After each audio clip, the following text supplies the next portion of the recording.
Okay, we're gonna get started. My name is Leslie Werlin. I think I know most of you. Not Jeremy?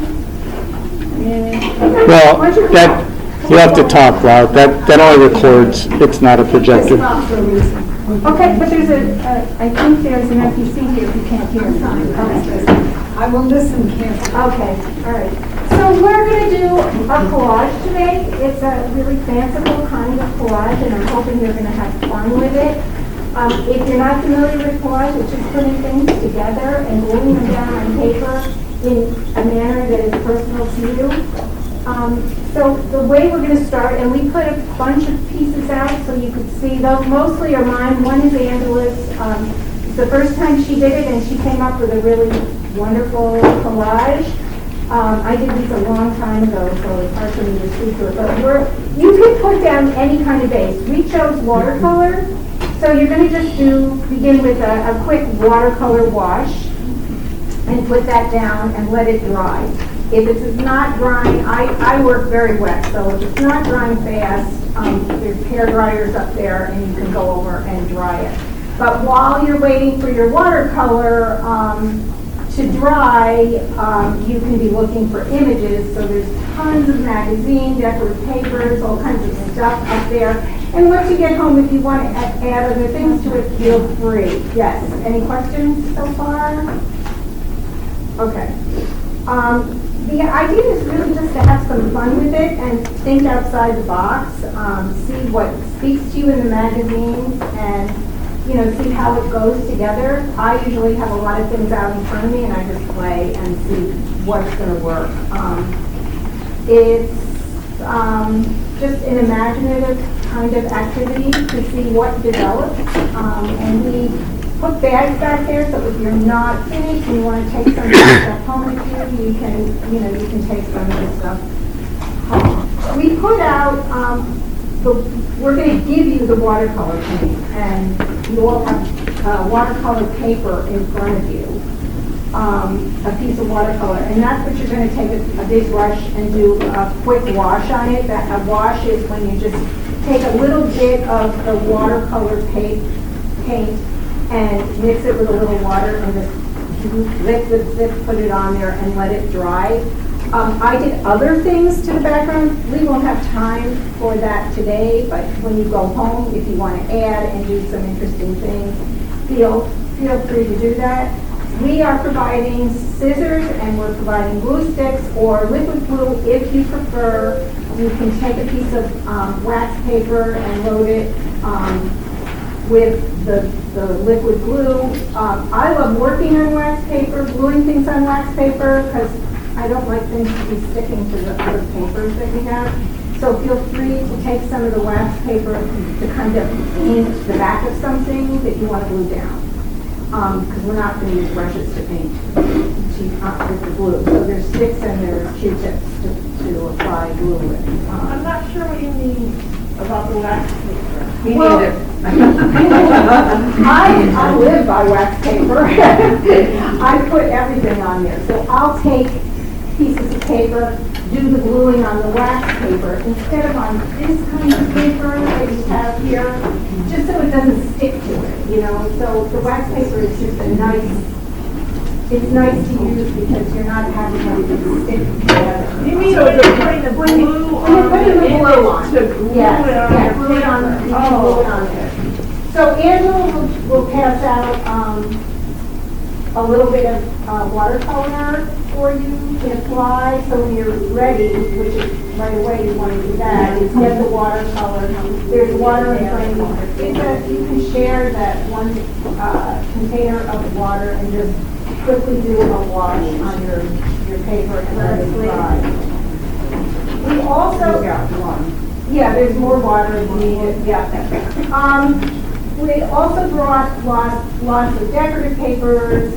We bought punches. Does everyone know what a punch is? Yeah. You stick the paper in and it makes different shapes for you.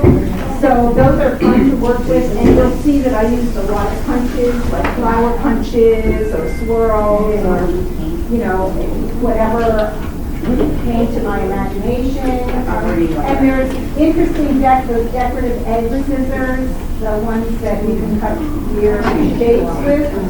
So you can play with those too. So I don't know, questions? Can we do this on canvas? You could do it on canvas.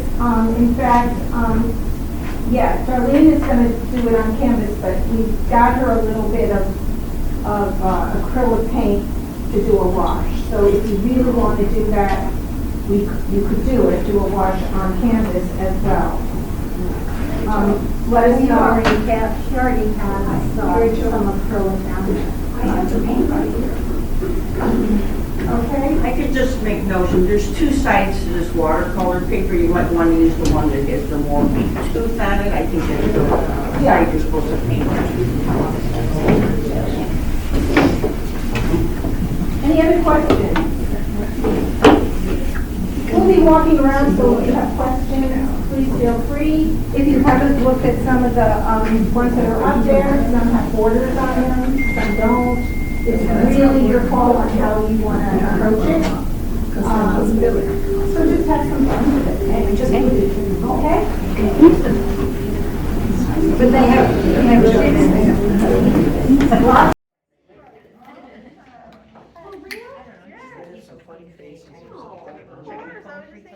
Your own stuff, huh? So we have all kinds of items.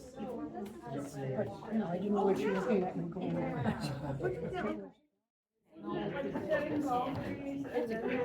Don't pay attention to the man behind the curtain. That's what I thought, yeah.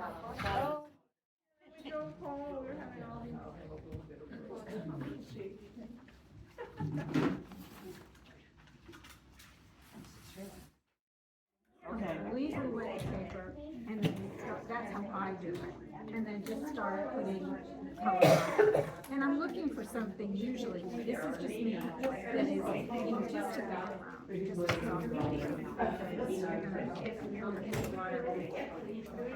papers on it.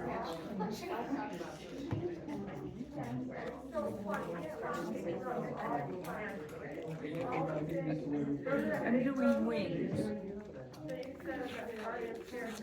These are wings that I got off the internet.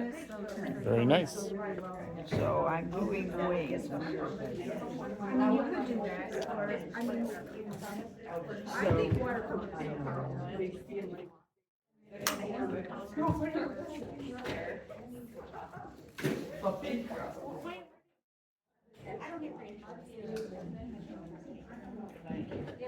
I needed to get a head start.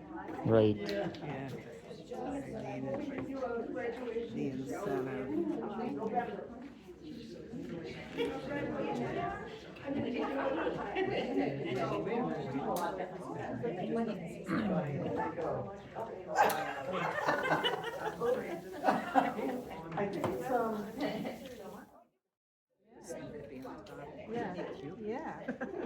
Yeah, have some fun with it, yeah.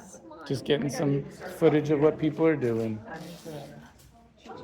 Fill in the video. But by the time I get back, my paint will be dry. That's good. Yeah.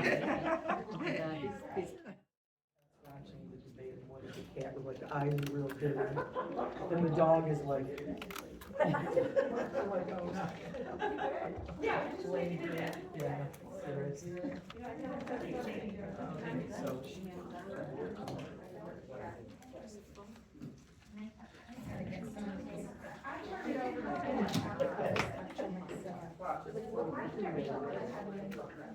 I know I was just joking. Some weird things with I don't know